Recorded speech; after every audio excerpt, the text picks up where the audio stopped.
This is Tall Tale TV, your podcast for sci-fi and fantasy short stories. Maurkim's War, Part 3 of 3, by Joe Jackson. Montague, what is this nonsense you're sputtering? Josiah demanded irritably, still half in the stupor of sleep, even as the other generals and advisors gathered with him. You went and spoke to the Maurkim on your own? Did you get him to tell you anything? Yes, sire. He told me a great deal. So I must ask, were some of our men sent into the mountains to attack the gnolls? Montague asked again, trying to avoid showing irritation and getting himself into farther trouble. It was bad enough he'd woken everyone up before dawn, but to have to deliver the news that this may have all been their own doing was not going to sit well with the prince or his advisors and other generals. Josiah stared at him, then glanced at Henry Gaziek. There was no mistaking the sudden redness of the man's cheeks, but the prince simply let forth a wispy chuckle. Have you ever been up in the mountains, General? There are chunks of gold the size of your eye just lying in the rivers up there, and I've been told the mountain itself is full of even more. Gold? Montague shouted. This was all over gold? Do not interrupt me again, or you will find yourself in a cell just like our other guests. The general settled down at that and bowed his head apologetically. So the prince continued. I sent some of our men to scout the gnolls' positions, to see how difficult it might be to convince them to relocate elsewhere. Honestly, slaughtering them would probably have been the wiser course of action, but I do like to be merciful where it can be helped.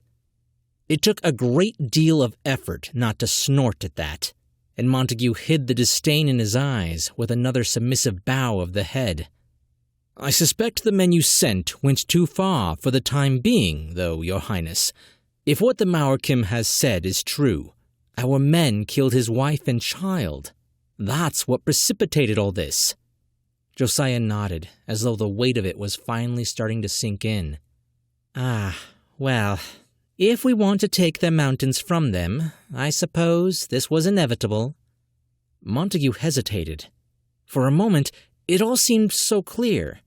This man was proving to be a liar and a vicious human being, just as the Maurkim said.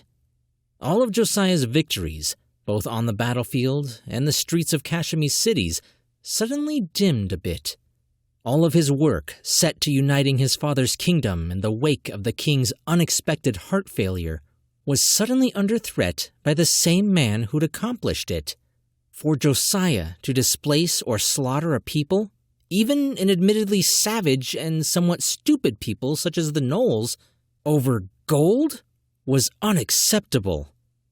The wealth of a nation is its people and their interdependence, their neighborly attitude, their willingness not to die for each other, but to live for each other.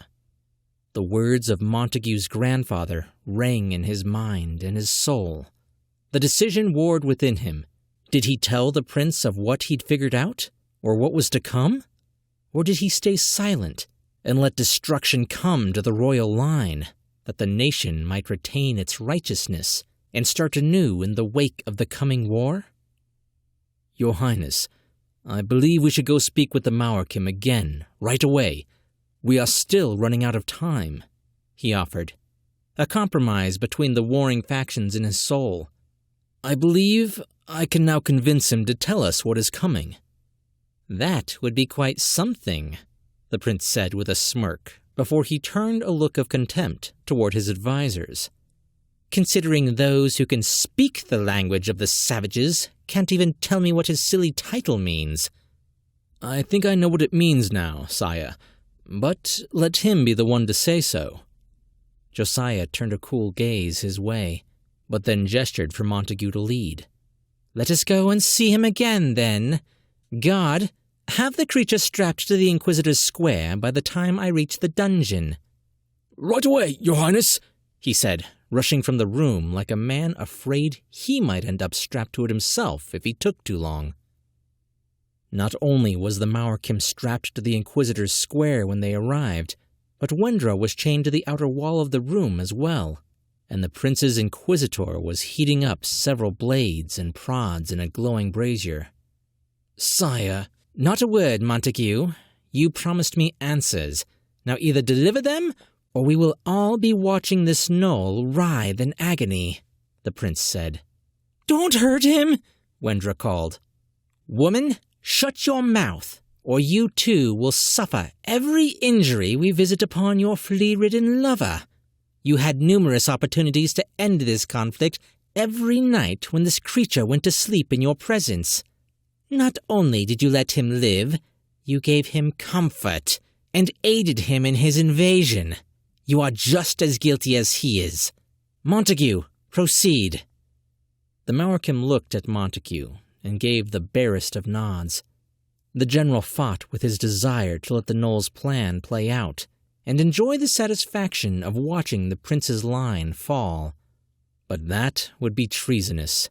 He had to at least do his duty. If it turned out to be too late or of no consequence, he would get what he ultimately wanted anyway. "The dragon, the wolf, the hawk, and the serpent," he said at last. The Maurkim held Montague's stare for a minute, and then managed a smile despite his battered state.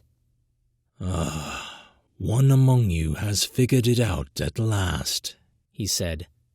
"As I said, it truly is a shame you do not wear the crown." There was no time to react. Josiah grabbed one of the smoldering prods in the brazier and stabbed the gnoll under the ribs on his right side. The Maurkim gasped, the breath getting stuck in his lungs such that he couldn't even scream. The horrid smell of singed hair and flesh wafted through the air, and Montague could only watch as the creature worked to process the pain, get it under control. It was nearly a minute, but after huffing to try to catch his breath, the gnoll glared at the prince and shouted, "I am Maurkim." "What does that mean?" Josiah roared back. "For the love of the gods, how can not one man, woman, or child tell me what that means?"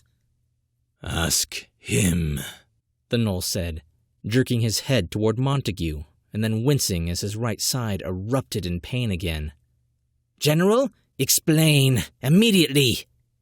"The dragon, the wolf, the hawk, and the serpent," he repeated. "Look to the spirits of the animals." "What, are the gnoll's nature trappers? Are they sending animals after us? We have had eyes on the dragon's lair for years. It still has not yet to even rumble in its sleep. It is not coming to the aid of this savage." Montague sighed. "No, sire, not the fire lizard or the animals. The kingdoms of the West. Do you not remember the pennants that flew the last time your father met with the neighboring kings from the West? From the Kesashoy came the dragon pennant. From the Farcroy came the wolf banner. From the Olorushi came the hawk pennant. And from the Eshinal came the serpent flag." Josiah laughed outright. "And you think they will come to fight for this savage?" "I am Maurkim," the gnoll said again, his weight beginning to sag. The prince had surely hit his liver or something else vital, and his time was growing short. "Say that again, and I will cut off your manhood and stuff it down your throat." "He was explaining to me when we spoke last night, sire," Montague said, drawing a look of murderous outrage from his prince. "He said he'd been gone for a year when he came back and found we'd killed his family." He turned back to the gnoll. "You went to the Western Kingdoms, didn't you?" The gnoll managed to look up at Montague again and smile. "Yes. For the last several years, each of them has sent people into the mountains to look for resources or expand their borders. They found the gold in our rivers, too. And so I went to them with gifts, asking for peace, offering them the bounties of our land, if they but left us in peace. and offered us what we needed in trade. In order to secure that peace, I helped bring them all together with each other in peace as well, that none would feel they were getting a lesser bargain or being cheated by their neighbors. To enrich all of them would be to give them less reason to covet each other's things and lands. There is more than enough for all our peoples to share. The Maurkim looked up at the prince with contempt. It was the humans, Your Highness, who declared me the king of my people and treated me as such, as their ally, as their friend. "Let him go, sire," Henry Gajiek said hastily. "If we kill him, the Western Kingdoms will surely invade." Josiah looked lost for the first time Montague could ever remember. "This was your plan all along?" the prince muttered. I am Maurkim, human. Now I go to my ancestors, and you go to your death at the hands of my friends, my people's allies. But your people will know freedom from the viciousness of your bloodline. Prosperity will return to these lands when you and your family are gone from it. You took my family. Now I take yours. As I said, I never wished to bring harm to your people, only to destroy your kingdom. He looked down at the wound under his ribs. And you have sealed your fate. "Get me a healer, immediately!" Josiah shoved General Stowrick toward the exit. It is too late, human. I can already hear the voices of my ancestors, of my wife and daughter, waiting for me to join them. "Send emissaries to the Western Kingdoms. We must turn this story to our benefit," the prince said, regaining control of his panic. Henry Gajiek stared at him, incredulous. "Have you forgotten how to speak our language now, too? Yes, I made a mistake, but I will not sit idly by and let this kingdom be destroyed over the lives of 3 gnolls." "That won't work," Montague said, drawing everyone's attention. The gnoll fought to keep his head up, to hold the general's stare, but he was slipping away. "You left the evidence at your home, didn't you?" The Maurkim smiled. I did. Ambassadors from our new allies, my friends, were to meet at my home. A few weeks passed. By now, they have returned to their kingdoms with news of what you have done. There will be no tricking them, pathetic prince. And when these men here tell your people of what you have done, how long and how hard do you think they will fight for you? I had doubts on that myself, but after last night, I think, despite your own nature, the men under you are men of honor. I suspect they may just deliver you up to your Western enemies without a drop of blood being shed. Josiah clenched and unclenched his fists, his mind working through any possible solutions to the mess he'd brought upon himself. At last, he picked up one of the heated blades, and fury crossed his features. "What does Maurkim mean? Tell me now, or—" You will kill me. That is already inevitable, human. But I will tell you. Maurkim is a sacrifice. The sacrifice of a fattened calf to mark the consummation of an alliance or treaty. When you murdered my family and set me on this path, I became Maurkim. Now my people will know peace. The only kingdom that threatened us soon to meet its downfall at the hands of our allies. This is a sacrifice I make gladly.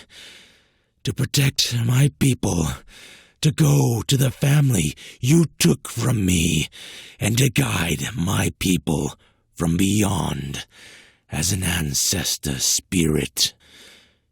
The gnoll's brow came low. I must ask, Prince, what awaits you when the armies of the West come and take your life? Do your gods look favorably on those who murder for the sake of gold? Do they venerate those who kill women and children to further their selfish causes? Or are the next several months going to be... He gasped, but forced another breath. Or the next months to be but a glimpse of what awaits you in the hereafter? The blade slipped under his ribs in the center, and the gnoll's legs gave way, his weight sagging in the bonds of the Inquisitor's square as his life was snuffed out. Over to the right, Wendra screamed before breaking down into a sobbing pile of limbs and rags. "There is still a way out of this, Your Highness," Montague said, and the prince turned and waited for his suggestion. Montague glanced toward the other two generals and then Henry Gajiak. At their nods, he drove his fist across the prince's jaw. "Now, Your Highness, we make you a Maurkim." Joe Jackson currently has a 9-book fantasy series, The Eve of Redemption, with the 10th book due out June 1st.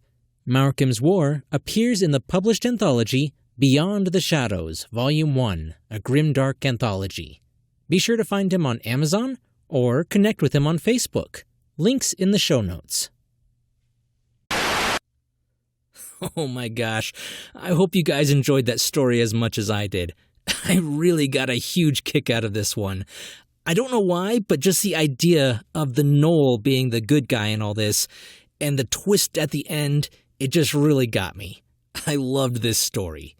And if you guys liked it, not only do I have another story by Joe Jackson on the channel, he has a ton of work available on Amazon. If you get the chance, definitely check out the other story and look him up on Amazon. The guy is an amazing author. And of course, before you leave, make sure to subscribe. I'm Chris Herron, and that's it for today's Tall Tale TV.